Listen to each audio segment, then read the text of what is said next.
Semoga kalian suka. Hahaha. Semuanya, item berikutnya yang akan diambil orang ini lebih dari 10 kali lipat nilai buah tanpa sisik. Jika ada orang di balai lelang yang menyukainya, silahkan menawar. Selama kamu bisa mengambil barang yang nilainya sama, silahkan mengambilnya, ucap seorang lelaki tua di panggung pelelangan.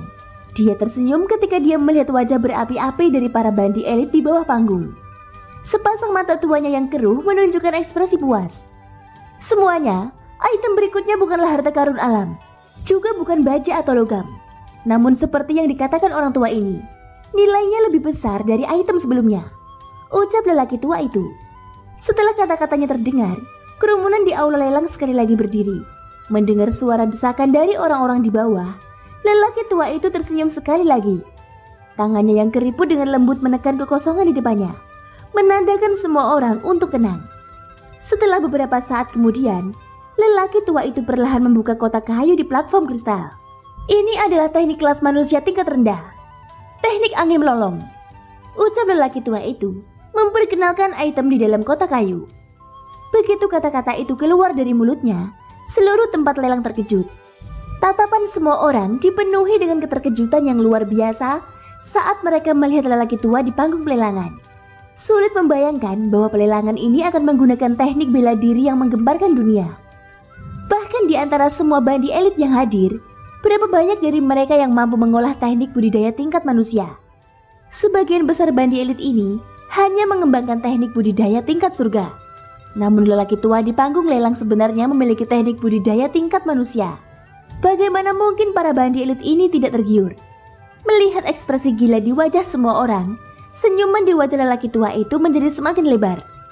Sepasang mata tuanya berkedip saat dia perlahan mengalihkan pandangannya ke seluruh aula lelang.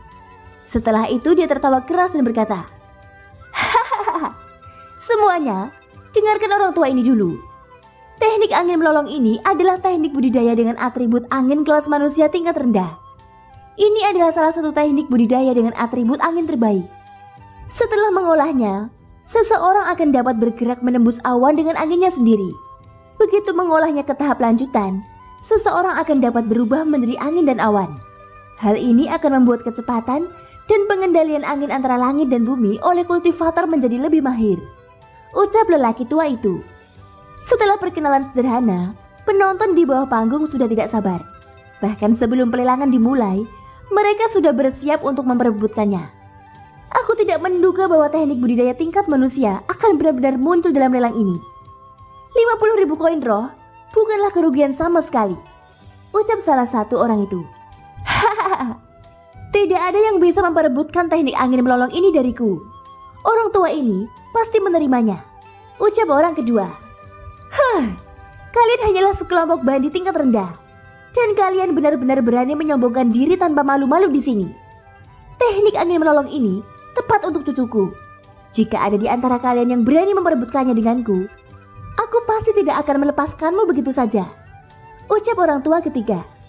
Semuanya, harap tenang. Selanjutnya semua orang akan memutuskan siapa yang akan mendapatkan teknik angin melolong ini. Semua orang harus jelas tentang peraturannya. Jika kalian menukarkan barang, nilainya tidak boleh lebih rendah dari barang lelang. Sekarang pelelangan dimulai, ucap lelaki tua itu. Begitu lelaki tua itu selesai berbicara, sejumlah besar suara bersaing terdengar satu demi satu. Aula lelang yang hanya terdiam sesaat langsung meledak seperti sepanci air mendidih. Setelah persaingan yang ketat, teknik angin melolong ini akhirnya mendarat di tangan seorang kepala klan besar. Tentu saja dia juga membayar mahal. Keuntungan yang didapat dari teknik angin melolong ini pasti jauh melebihi nilai aslinya. Di ruang VIP, Xiaoyan melihat situasi di aula lelang yang ditampilkan di layar terang. Dia tidak bisa menahan senyum puas di wajahnya. Jelas sekali dia cukup puas dengan metode pelelangan orang tua itu. Xiaoyan tidak pernah menyangka bahwa teknik budidaya tingkat manusia tingkat rendah bisa dilelang dengan harga setinggi itu. Ini cukup untuk menunjukkan kemampuan sang juru lelang. Hahaha. Penatua Chen adalah anggota pendiri rumah lelang awan surgawi. Kemampuannya dalam melelang sesuatu yang tidak ada bandingannya. Kali ini rumah lelang secara khusus mengundangnya ke sini untukmu, ucap Luo Jin memandang lelaki tua yang ditampilkan di layar terang dan berkata sambil tersenyum. Mendengar ini wajah Xiaoyan segera menunjukkan ekspresi terima kasih. Terima kasih banyak. ucap Xiaoyan. Luo Jin menggelengkan kepalanya. Dia memandang Xiaoyan dan berkata, tidak perlu bersikap sopan di antara kita. Aku tahu kamu bukan orang biasa. Kakek kelima juga tahu itu. Membantumu merupakan investasi. Kuharap kamu masih ingat bahwa kamu masih memiliki teman sepertiku di masa depan. Ucap Luo Jin. Tidak, ucap Xiaoyan. Sebelum Luo Jin selesai berbicara, Xiaoyan memotongnya dengan satu kata. Hal ini menyebabkan alis Luo Jin sedikit berkedut. Namun segera setelah itu Xiaoyan terus berbicara. Kamu dan aku bukan teman. Kita harus menjadi saudara. Ucap Xiaoyan. Paruh pertama kalimat menyebabkan Luo Jin terlihat terkejut. Tapi kemudian senyuman muncul di wajahnya. Senyumannya perlahan melebar dan akhirnya berubah menjadi tawa gila. Xiaoyan yang berada di samping Luo Jin tidak berbeda dengannya. Saat suasana di rumah lelang sedang ramai karena berbagai barang lelang yang dibawa oleh juru lelang, di sisi lain di ruang VIP tempat Modi dan yang lainnya duduk, wajah Muhan masih muram. Meskipun dia merupakan bandi elit bintang 9, dia saat ini dikurung di penjara oleh bandi elit bintang 8. Bagaimana hal ini bisa membuat emosinya tidak tenang? Wajah Muhan dipenuhi amarah. Meskipun dia telah menggunakan semua tekniknya, dia pada akhirnya tidak mampu menghancurkan formasi yang menutupi seluruh ruang VIP. Tingkat formasi itu pastinya merupakan formasi peringkat 3 atau lebih tinggi. Tidak mampu menghancurkan formasi menyebabkan Muhan menjadi semakin marah. Dia melambaikan lengan bajunya dan pilar Doki yang menakutkan melesat keluar dan menghantam pintu batu dengan keras. Sebuah ledakan segera terdengar dan pintu batu tebal itu meledak menjadi tumpukan pecahan batu. Petugas yang berdiri di luar pintu tanpa sadar terkejut dengan kejadian yang tiba-tiba ini. Di mana orang dari rumah lelang? Dapatkan pantatmu di sini, teriak Muhan. Petugas di luar ruang VIP segera pulih setelah mendengar teriakan marah ini. Dia tidak berani lalai dalam hatinya saat dia buru-buru memasuki ruang VIP. Dia menangkupkan kedua tangannya dan membungkuk pada Muhan. Mulutnya bergetar saat dia berbicara. Bolehkah aku tahu instruksi apa yang kamu punya untuk bawahan ini? Ucap pelayan itu. Muhan tiba-tiba mengulurkan tangannya dan telapak tangannya menghadap petugas di depannya. Kekuatan hisap yang liar dan keras melonjak dan meraih kepala petugas di telapak tangannya. Kamu bukan anak nakal itu. Di mana orang yang membawa kita ke sini tadi? Berbicara, teriak Muhan. Setelah meliriknya, Muhan segera menyadari bahwa petugas di depannya bukanlah orang yang membawa mereka ke ruang VIP tadi. Muhan segera mengerti di dalam hatinya bahwa formasi itu pasti dibuat oleh bocah nakal sebelumnya. Petugas itu sangat ketakutan saat kepalanya dicengkeram oleh Muhan. Pikirannya benar-benar kosong untuk sesaat. Dasar sampah, ucap Muhan membanting pelayan itu ke dinding ruang VIP. Kekuatan besar menyebar dan tembok keras dengan cepat retak. Keributan besar seperti itu tentu saja membuat khawatir semua bandi elit di dalam pelelangan. Xiaoyan dan Luo Jin tentu saja tidak terkecuali. Orang itu masih bersikeras membuat keributan, ucap Xiaoyan. Orang itu sepertinya dia tahu bahwa dia tidak bisa melakukannya dalam kegelapan. Jadi dia langsung mengungkapkannya secara terbuka. Dia benar-benar pria yang tidak pernah berubah pikiran, ucap Luo Jin sambil mencibir. Bukankah dia takut kamar dagang awan surgawi akan membuat masalah baginya? Ucap Xiaoyan. Mencari masalah. Tentu saja dia tahu betapa menakutkannya kamar dagang awan surgawi. Kekuatan seperti itu sama sekali bukan sesuatu yang bisa dengan mudah diprovokasi oleh bandi elit bintang 9.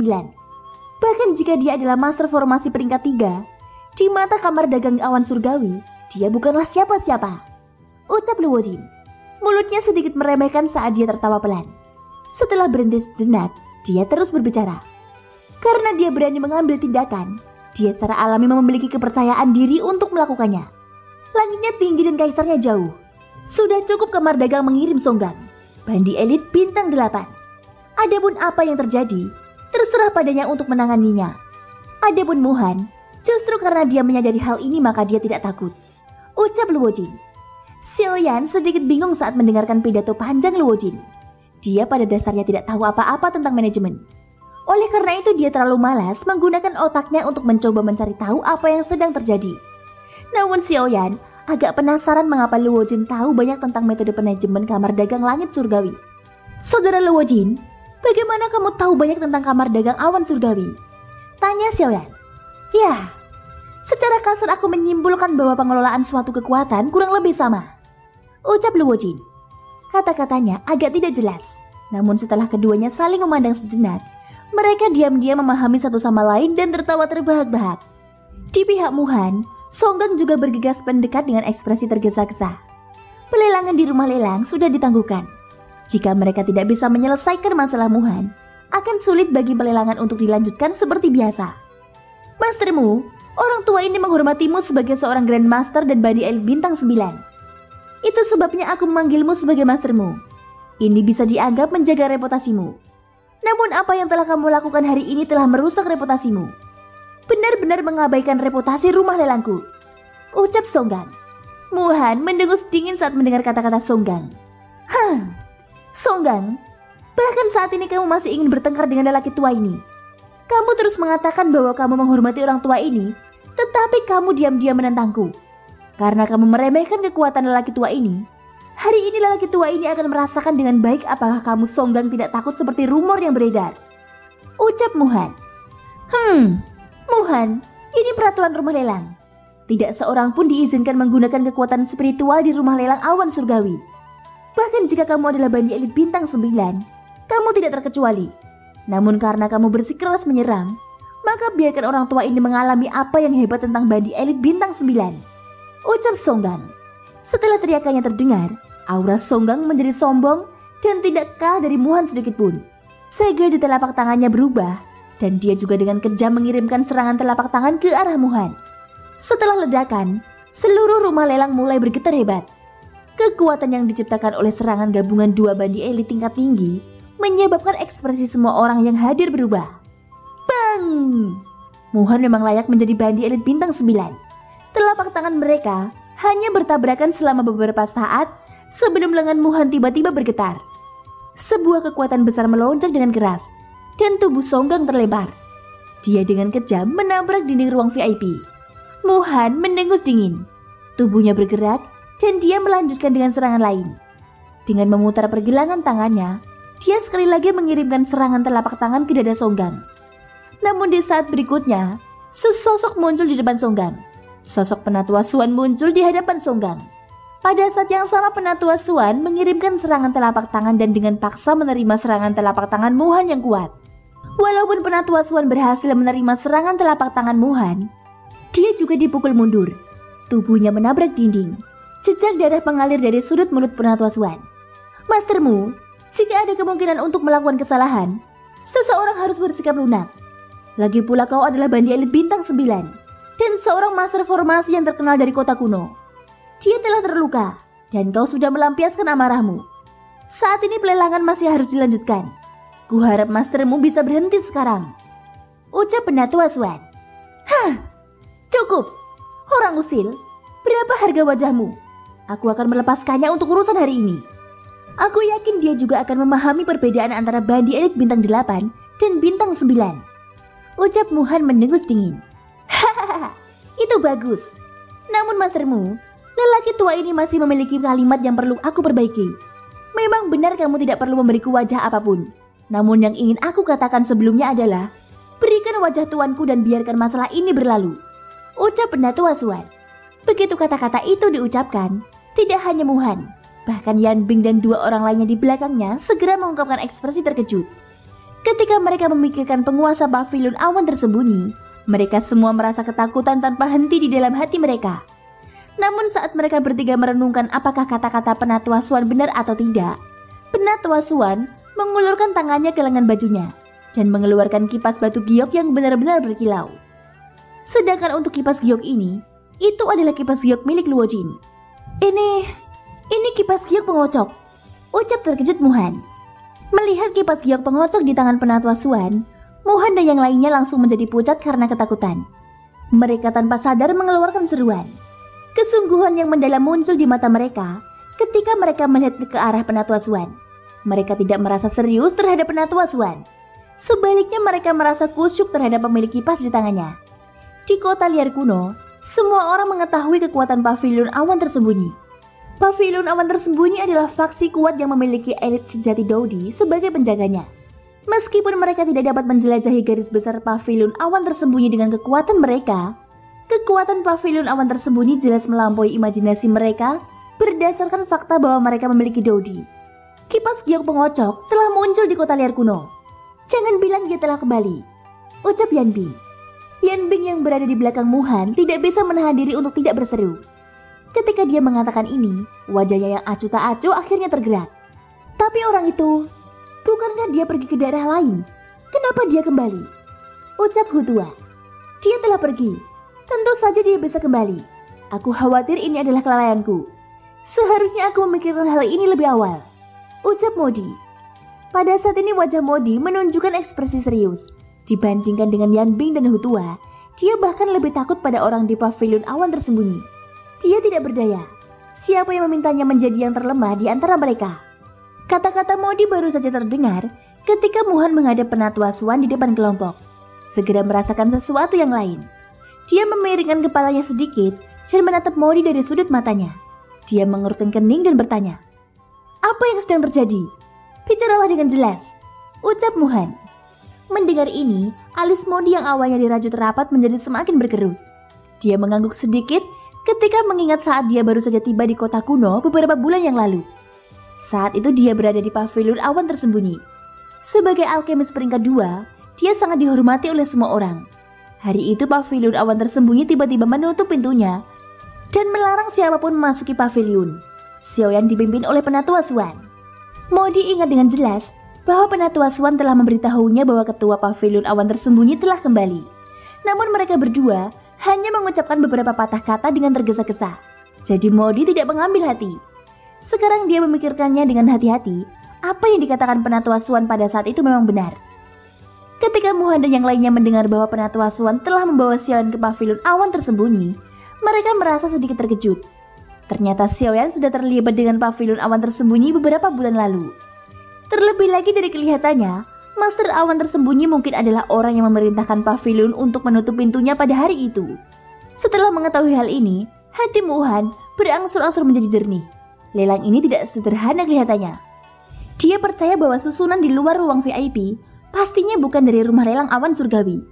Jika itu masalahnya, itu pasti sesuatu yang diatur pavilion awan tersembunyi.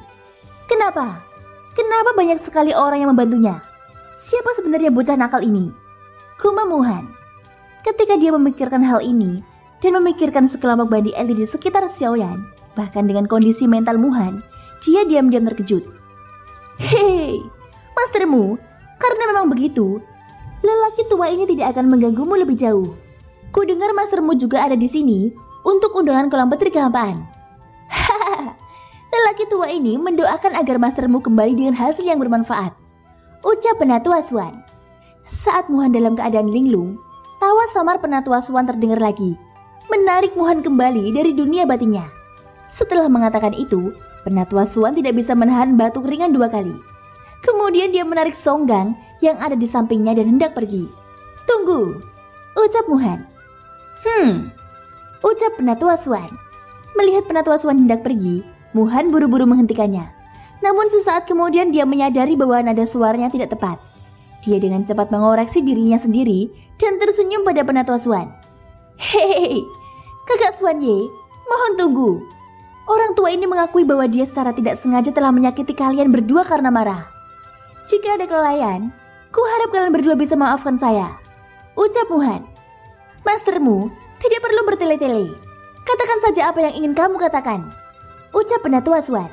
Penatua Swan tidak terkejut dengan kesopanan Muhan yang tiba-tiba.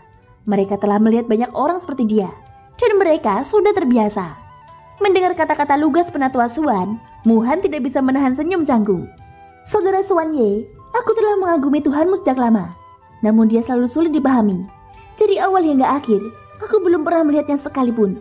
Bolehkah aku memiliki kesempatan untuk melihat penampilan sebenarnya dari Tuan Pavilion hari ini?" ucap Muhan.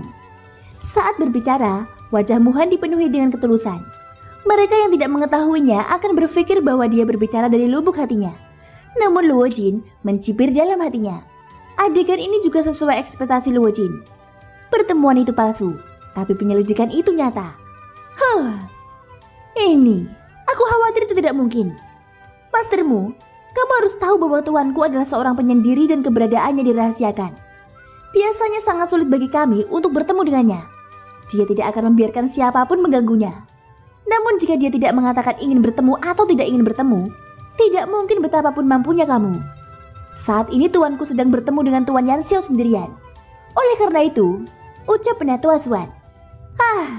Jika itu masalahnya, maka aku tidak akan merepotkanmu. Bagaimanapun juga Master Pavilion adalah orang yang sangat berkuasa. Keputusannya bukanlah sesuatu yang dapat kamu dan aku pengaruhi. Ucap Muhan, menghela nafas tak berdaya saat ekspresi kekecewaan muncul di wajahnya. Yan Bing dan Hutua yang berada di belakangnya melihat semuanya dan mengingatnya di dalam hati mereka. Kalau begitu aku tidak akan tinggal lebih lama lagi. Mastermu, silahkan duduk. Aku akan pergi sekarang. Ucap Penatua Swan. Saat dia berbicara, Swannya menarik Songgang dengan satu tangan dan keluar dari ruang VIP. Ketika mereka sampai di pintu, Muhan yang berada di belakang mereka sekali lagi berbicara untuk menghentikan mereka. Saudara Swanyi, harap tunggu, ucap Muhan. Swanyi dan Songgang yang membelakangi Muhan sedikit mengernyit dan bertukar pandang. Hati mereka dipenuhi kecurigaan. Apa sebenarnya yang direncanakan orang ini? Swanyi berbalik dan melihat Muhan telah tiba di belakang mereka. Dia tidak bisa menahan diri untuk tidak mengerutkan kening. Saat dia hendak berbicara, Muhan mengulurkan tangannya. Sebuah cahaya melintas di telapak tangannya dan dua ramuan bulat seukuran kelengkeng muncul di tangan Muhan. Saudara Swanyi, kamu dan saudara Songgang terlalu... ucap Muhan. Siapa sudi menjadi saudara laki-lakimu? Ucap Songgang berteriak dengan marah. Tekanan tak terlihat yang terkandung dalam suaranya menyebabkan seluruh ruang VIP sedikit bergetar. Muhan juga kaget dengan teriakan tiba-tiba ini. Namun dia dengan cepat bereaksi dan tidak menunjukkan sedikit pun ketidakpuasan di wajah tuanya. Sebaliknya dia membuka mulut dan tertawa. Hahaha, ya. Kalian berdua kurang lebih terluka. Aku punya 2 ramuan tingkat kaisar di sini. Anggap saja sebagai kompensasi. Ucap Muhan. Mendengar kata-kata ini, wajah Songgang tetap tanpa ekspresi. Yang jelas dia tidak peduli. Namun Swanyi dengan lembut mengangkat alisnya dan merasa sedikit terkejut. Sejujurnya meski keduanya sama-sama terkena pukulan dari Muhan, mereka tidak terluka parah. Namun mereka tidak menyangka Muhan lebih bersemangat dari mereka. Dia telah mengeluarkan 2 ramuan tingkat kaisar sekaligus. 2 luka ringan sebagai ganti 2 obat mujarab tingkat kaisar. Ini luar biasa. Swanyi tersenyum. Dia tidak acuh seperti Songgang. Sebaliknya dia dengan hangat menerima ramuan dari Muhan dan menempatkannya ke dalam cincin penyimpanannya di depan Muhan. Muhan sekali lagi tersenyum canggung saat melihat ini. Swanyi juga mengikutinya dan tersenyum. Setelah itu dia berhenti menunda-nunda dan mengabaikan Muhan. Dia berbalik melangkah keluar dari pintu batu yang hancur dan berjalan menuju ruang VIP tempat Xiaoyan dan Luo Jin berada. Melihat Swanyi dan Songgang menghilang di sudut terowongan, senyuman di wajah Muhan berangsur-angsur menghilang. Itu digantikan oleh ekspresi suram. Tatapan dingin Muhan menyapu Modi saat dia berbalik, menyebabkan seluruh tubuh Modi menggigil. Muhan mengingat apa yang dikatakan Swanyi sebelumnya, dan kemarahan yang telah lama dia tekan akhirnya meletus pada saat ini. Duduklah, ucap Muhan. Raungan parau memekakan telinga di ruang kecil ini. Yan Bing dan 2 orang lainnya saling memandang, tetapi mereka dengan bijaksana tetap diam. Thank you guys sudah mendengarkan ceritaku di episode kali ini. Ikutin terus kelanjutannya ya. Semoga hari kalian menyenangkan. Sampai jumpa dan bye-bye.